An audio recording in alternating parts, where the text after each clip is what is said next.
মাইলের পর মাইল জুড়ে শুধুই ধ্বংসস্তূপ, ভেঙে পড়া ভবনের কংক্রিট আর রডের স্তূপ সরাতে কাজ করছে ভারী বুলডোজার। এরই মাঝে বৈরুতের দক্ষিণাঞ্চলীয় শহরতলি দাহিয়ার রাস্তায় আবারও চাকা ঘুরছে গাড়ি। ফুটপাতে পসরা সাজাচ্ছেন ফল ও সবজি বিক্রেতারা। গত 2 বছরের ক্রমাগত ইসরায়েলি বিমান হামলায় ক্ষতবিক্ষত এই জনপদে এখন ফিরছে জীবনের স্পন্দন। 68 বছর বয়সী মুসা গামলুশ। সাম্প্রতিক হামলায় তার বাড়ি ও সাধের কাপসা রেস্তোরাঁ পুরোপুরি মাটির সাথে মিশে গিয়েছিল। তবে যুদ্ধবিরতির ঘোষণা আসতেই আবারও ফিরে এসেছেন তিনি। নতুন করে মেরামত করছেন দোকান ও বসতভিটা। এই নতুন যুদ্ধে ওরা আমাদের পেছনের 2টি ভবন গুড়িয়ে দিয়েছে। আমার বাড়িটাও শেষ হয়ে গেছে।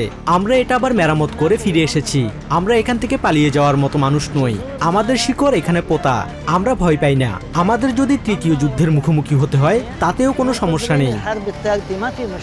আমেরিকা, কাতার ও ইরানের মধ্যস্থতায় গত জুন মাসের শেষ ভাগে সই হওয়া যুদ্ধবিরতি কাঠামো এই অঞ্চলের সংঘাত অনেকটাই কমিয়ে এনেছে। তবে সোমবারও দক্ষিণ লেবাননে ইসরায়েলি হামলায় 4 জন নিহত হওয়ার ঘটনায় আতঙ্ক এখনও পুরোপুরি কাটেনি।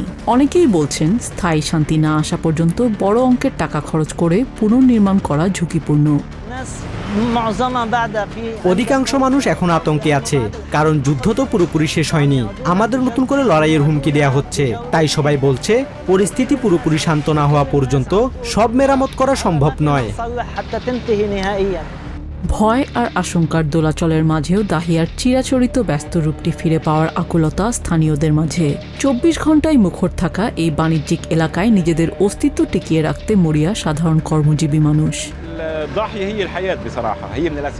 সত্যি বলতে দাহিয়া মানেই জীবন। এটি সবসময় প্রাণবন্ত ছিল, 24 ঘন্টায় সচল থাকত। যুদ্ধবিরতি কার্যকর হওয়ার পর আমি অবাক হয়েছি যে মাত্র 1-2 দিনের মধ্যে দাহিয়া আবারও আগের মতো সচল হয়ে গেছে।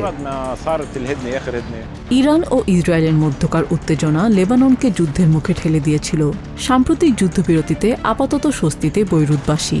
তবে এই ধ্বংসস্তূপের মাঝে দাঁড়িয়ে নতুন করে বাঁচার লড়াইয়ে নামা দাহিয়ার বাসিন্দাদের চোখে এখন একটাই প্রার্থনা, যুদ্ধ যেন আর ফিরে না আসে। নিজিয়া জামি, TVN24 নিউজ ডেস্ক।